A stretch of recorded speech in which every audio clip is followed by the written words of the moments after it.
हम पढ़ते थे MCQ क्वेश्चन। शुरू करते हैं आज का सेशन।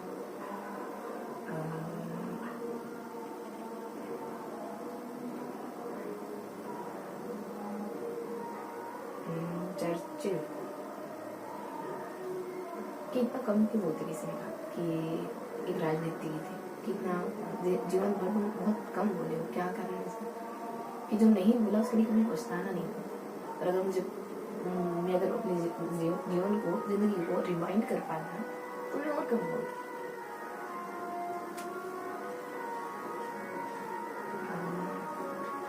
अच्छे किसी बुरे के साथ होने से बढ़िया है किसी का साथ ना हो, अपने आप के साथ होना।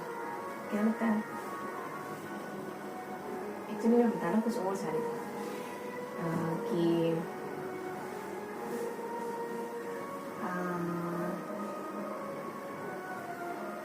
भाइयों का कुछ तब है जब आसपास झोपड़े हो।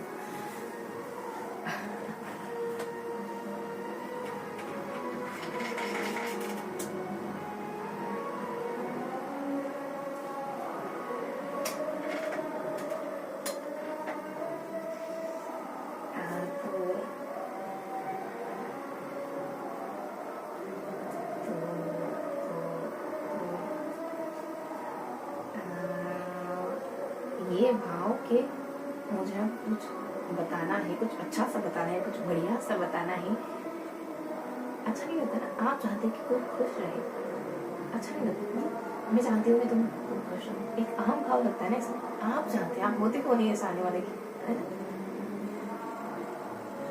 हमारा मिट जाना अंततः परम परम अवस्था होती है। क्या होते ही नहीं है कोई चाहने वाले, कोई खुश रहे ये भी आपकी चाहत है। अगले सेशन में मिलते। तो हम पढ़ रहे थे ना, ये किताब पढ़ रहे थे ना फिर कि साइकोलॉजी पढ़ रहे थे, साइकोलॉजी पढ़ रहे थे, है ना? तो ज़्यादा बेहतर क्या होगा कि किताब पहले ख़त्म कर ले अपन, है ना?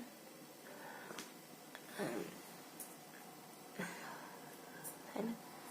तो उससे क्या कि एक आइडिया, तो पहले ये करेंगे। अगर ऐसी बात है तो पहले ये, है ना? संस्कृत वाली कि ये तो हो गई अपनी, ये बुक फिनिश हो गई क्या?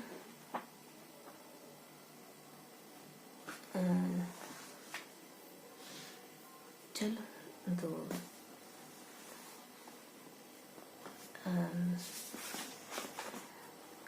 हम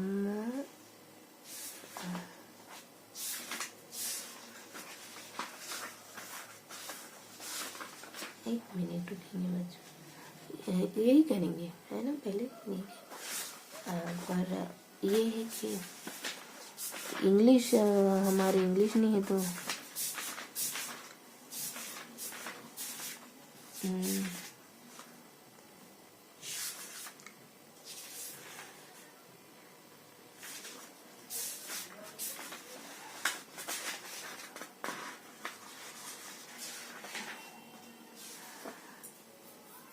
किताबें अलग अलग है अपने पास, तो अपन काउंट करें तो उसमें से इसमें से, ठीक है?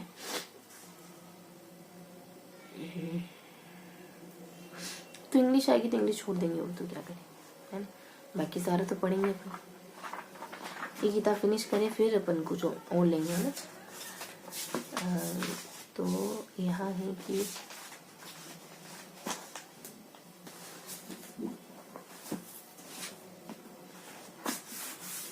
शुरुआत तो सुबह कर चुके ना?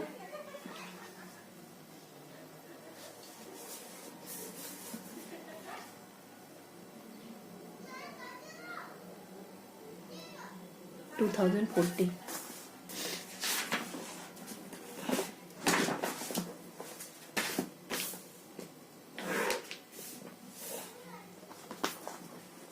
शिक्षण विधि, है ना?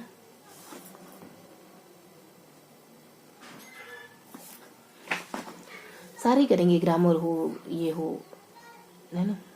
तो 10 क्वेश्चन करने, 31 से लगा 40 तक।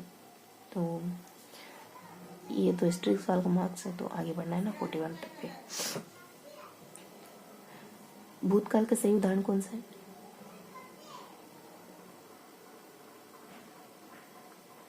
पूरे के पूरे पेज को बनना आसान हो गया और पहले सुविधा उपलब्ध नहीं थी। ये वैसे भूतकाल नहीं है, ये वर्तमान काल है। नहीं, इंग्लिश नहीं, ठीक है।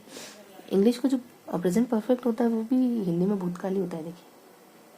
तो ये दोनों भूतकाल के उदाहरण हैं। और निम्न कितने, देखो फिर एस्टेरिस्क। तो अब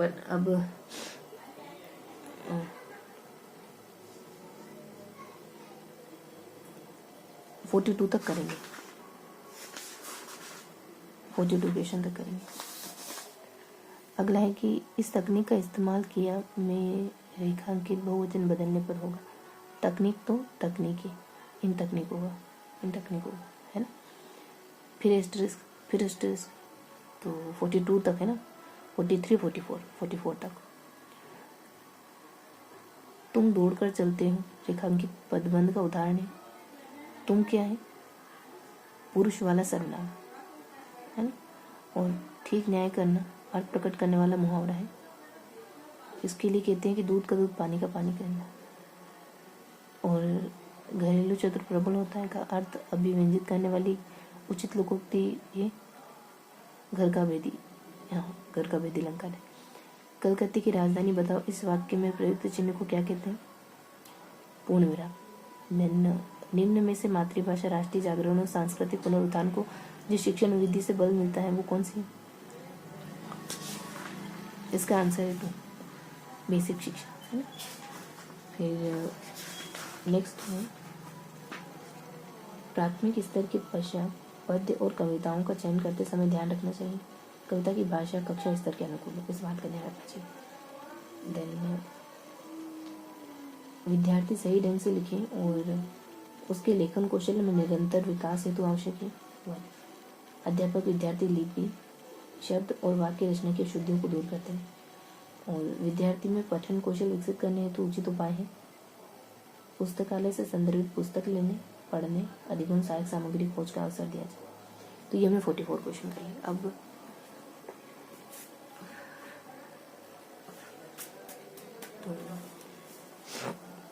अब इनको, है ना, इसके थीम लर्न। तो बताओ कि विद्यार्थी में पठन कौशल विकसित करने हेतु उचित उपाय क्या है? कि बच्चे की लिपि पर ध्यान दिया जाए, सुधारा जाए। नहीं, पठन कौशल के लिए लिपि नहीं है ना। संदर्भित पुस्तकें पढ़ने और अधिगम सहायक सामग्री की खोज का अवसर दें। तो बच्चे को दूसरी पुस्तक पढ़ने के लिए कहा जाना चाहिए। ये पठन कौशल का सही उपाय हो सकता है। और इसके अलावा विद्यार्थी सही ढंग से लिखे और उसके लेखन कौशल में निरंतर विकास है तो आवश्यक है। यहाँ है लिपि। विद्यार्थी लिपि, शब्द और वाक्य रचना की अशुद्धियों को दूर करते रहे।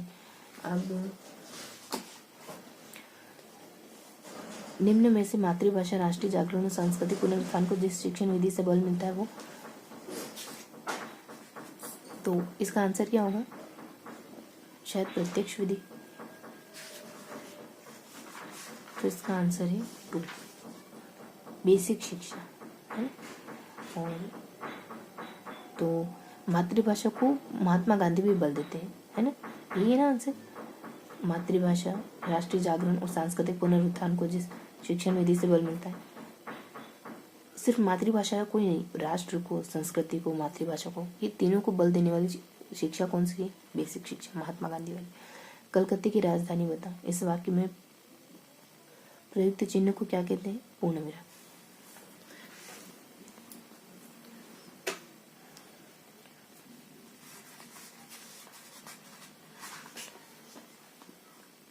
प्राथमिक स्तर के पश्चात पद्य और कविताओं का चयन करते समय किस बात का ध्यान रखा जाना चाहिए?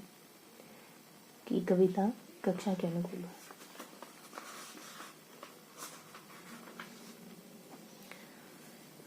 देन घरेलू शत्रु प्रबल होता है, इस लोकोक्ति का मतलब क्या है?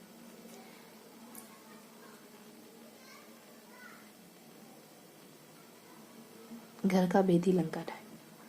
देन ठीक न्याय करना, अर्थ प्रकट करने वाले मुहावरा, दूध का दूध पानी का पानी। तुम दौड़ कर चलते हो। रेखांकित पदबंध का उदाहरण क्या है? तुम सर्वनाम। और इस तकनीक का इस्तेमाल किया, इसमें रेखांकित शब्द का बहुवचन क्या बनेगा? इन तकनीकों का इस्तेमाल किया। अगला क्वेश्चन, निम्नलिखित में से स्त्रीलिंग कौन सा है? तो इसका जवाब है भूतकाल का सही उदाहरण, एक प्रेजेंट परफेक्ट और एक जिसमें था, थे, थी है। तो प्रेजेंट परफेक्ट यानी आसान हो गया है, ये प्रेजेंट परफेक्ट का उदाहरण। और जिसमें था, थी है तो इसके लिए पहले की सुविधा उपलब्ध नहीं थी। देन ये हमारे 10 क्वेश्चन हो गए, यानी 250 क्वेश्चन हो गए। अब अगले 10 45 से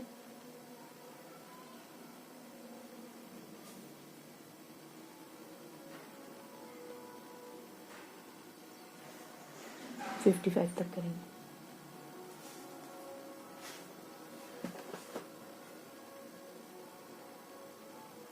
तो मातृभाषा हिंदी शिक्षण की समस्या है वर्णों की अधिकता। मातृभाषा में बहुत ज़्यादा वर्ण होते हैं। हिंदी शिक्षण की, अच्छा हिंदी पढ़ाने की समस्या क्या है कि हिंदी में बहुत सारे वर्ण हैं, है ना। और भाषा शिक्षण पद्धति में सर्वोपरि स्थान है पाठ्य पुस्तकों का। भाषा सिखाने में किताबों का योग है। किताबों का है क्या भाषा में? इन सब की तुलना में है ना। और निम्नलिखित में से एक विशेष प्रकार का भाषा शिक्षण साधन है जिसका वर्तमान में विद्यालय शिक्षण में सर्वाधिक उपयोग करने हेतु बल दिया जा रहा है। Overhead projector. वर्तमान में भाषा सिखाने में इसका उपयोग हो रहा है। अब ये कैसा है, क्या इसका उपयोग कैसे, क्या ये तो नहीं जानते, लेकिन ध्यान रखेंगे शायद कान में कुछ लगाने का ऐसा वो अपने कहते हैं ना हेडसेट जैसा।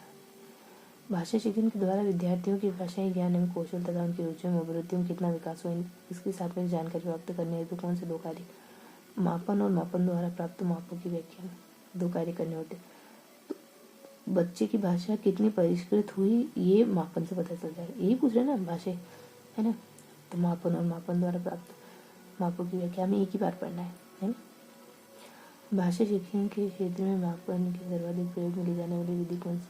तो दो, परीक्षा विधि। अगर भाषा को मापना है तो भी परीक्षा ही लेनी पड़ेगी। भावनात्मक योग्यता निर्धारित है ना, बोले परीक्षा अलग अलग तरीके से, लिखित मौखिक जो भी वाद विवाद शास्त्रार्थ। यदि विद्यार्थी को समाजन से बच रहे हैं तो पढ़ने की ओर उनकी रुचि वृद्धि हो रही है, उनके व्यवहार में यथा परिवर्तन हो रहा है, तो उनके शिक्षण का आदर समझना चाहिए। उपचारात्मक शिक्षण है ना। तो ये है, बस इतना ही है कि अगर बच्चा पढ़ने में रुचि ले रहा है इसका मतलब, और वो सबको समाजन से उभर गया है, जो भी मतलब उसकी कमियां थी उनसे उभर गया, मतलब उपचारात्मक शिक्षण सही साबित हो गया, निदान करा होगा आपने। दैनंदिनी शब्द रूप में तो विशेषण है। दैनंदिनी सुना तो नहीं ना आपसे पहले कि विशेषण है, तो स्मृति में रखेंगे। और अनुकूल का प्रतीक। और सामासिक समास कौन सा है? तो अभिव्यक्ति, अभी ये है। देन अव्यय से जैसे पूरा पद अभी बन गया। निम्नलिखित में से तत्सम शब्द कौन सा है? तो अनायास, ये संस्कृत भाषा का शब्द। अब तत्सम शब्द कौन सा है? अनायास, यानी बिना प्रयास के। और अभिव्यक्ति में कौन सा है? तो अभी की वजह से अव्ययभाव समास। फिर दैनंदिनी शब्द रूप है, स्मृति में रखना है, विशेषण।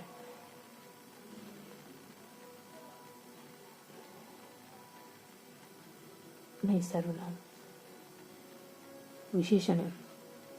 दैनंदिनी कार्य, दैनंदिनी कार्य, पूजा पाठ करना, बड़ों का आशीर्वाद लेना, घूमने जाना, वॉक करना, टहलना, योगा करना, भगवद गीता पढ़ना। और अनुकूल का विलोम क्या है? प्रतिकूल। यदि विद्यार्थी को समाज में समझ रहे हो, पढ़ने की और उनकी रुचि वृद्धि हो रही, उनके व्यवहार में यथा परिवर्तन होना, मतलब आपका उपचारात्मक शिक्षण सही काम कर गया। क्रियात्मक, इन सबसे बढ़िया आंसर यहाँ ये होगा ना। इकाई पाठ्य योजना का भाव, विद्यालय निर्माण समिति, है ना। तो ये तो नहीं होंगी। और भाषा शिक्षण के क्षेत्र में मापन की जरूरत। देखो, प्रयोग में ली जाने वाली विधि का नाम क्या? भाषा को मापने के लिए वही मापन करना, और यही था। नहीं, भाषा को मापने के लिए क्या करेंगे, ये सब देखेंगे तो आपको पता चल जाएगा। भाषा को मापने के लिए कोई परीक्षाएं करनी पड़ती है, निदान, योग्यता परीक्षा, मानक परीक्षा, विधि, सिंपल था।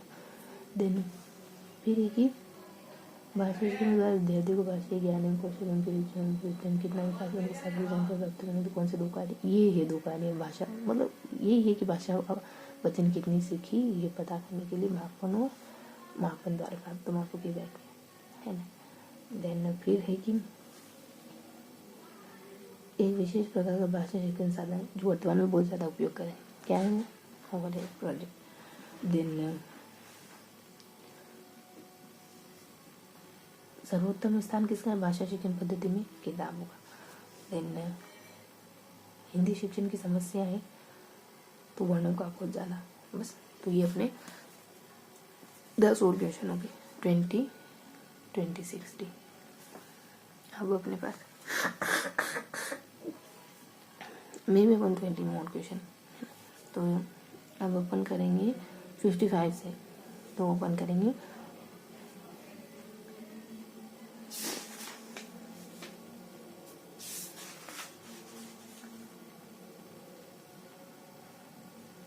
थर्टी सिक्स तक, है ना।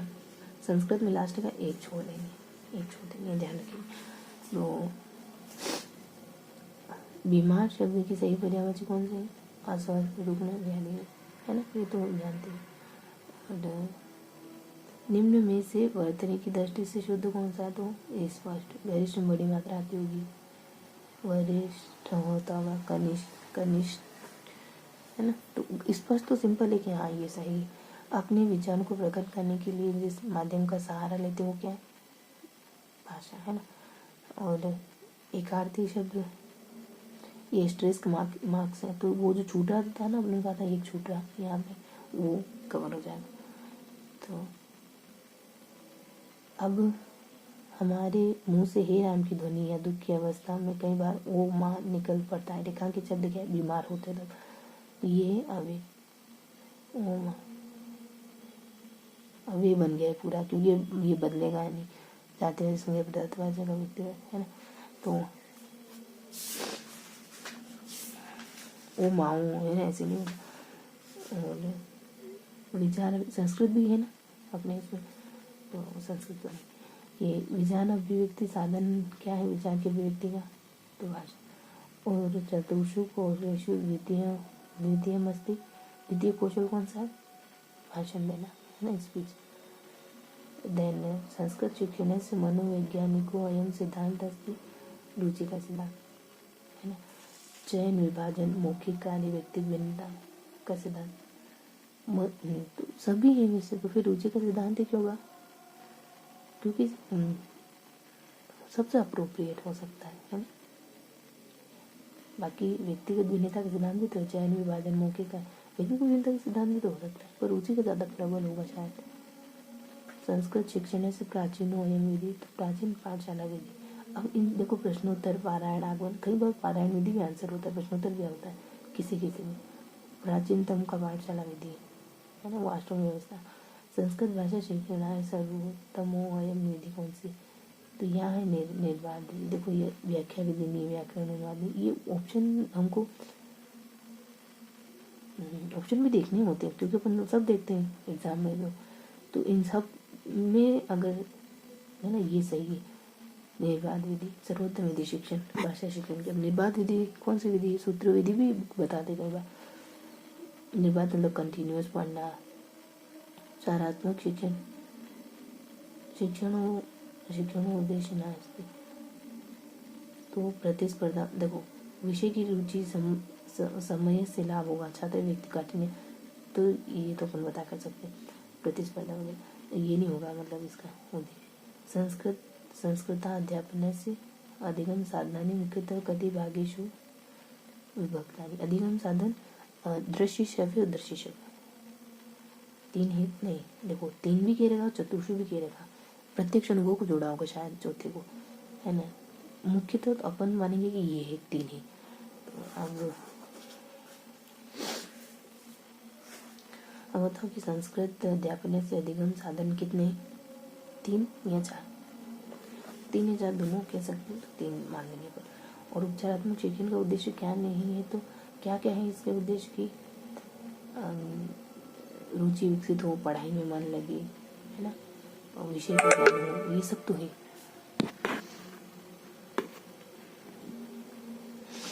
ना, ध्यान रखिए। तो रुचि है, व्यक्ति कठिनता का निवारण, समय में भी लाभ होता है, समय लाभ भी सही है ना, और बाकी प्रतियोगिता वगैरह नहीं। देन संस्कृत भाषा शिक्षणाय सर्वतो अयम विधि कौन सी, निर्बाध विधि, है ना, सबकी तुलना में प्रश्नोत्तर व्याख्या, निर्बाध विधि आंसर इसका। देन अब है कि संस्कृत शिक्षण से मनोवैज्ञानिकों एवं सिद्धांत रुचि का, है ना। अब व्यक्तिगत भिन्नता आए तो रुचि पे टिक करना है ना। ऐसा मेरे शायद बोनस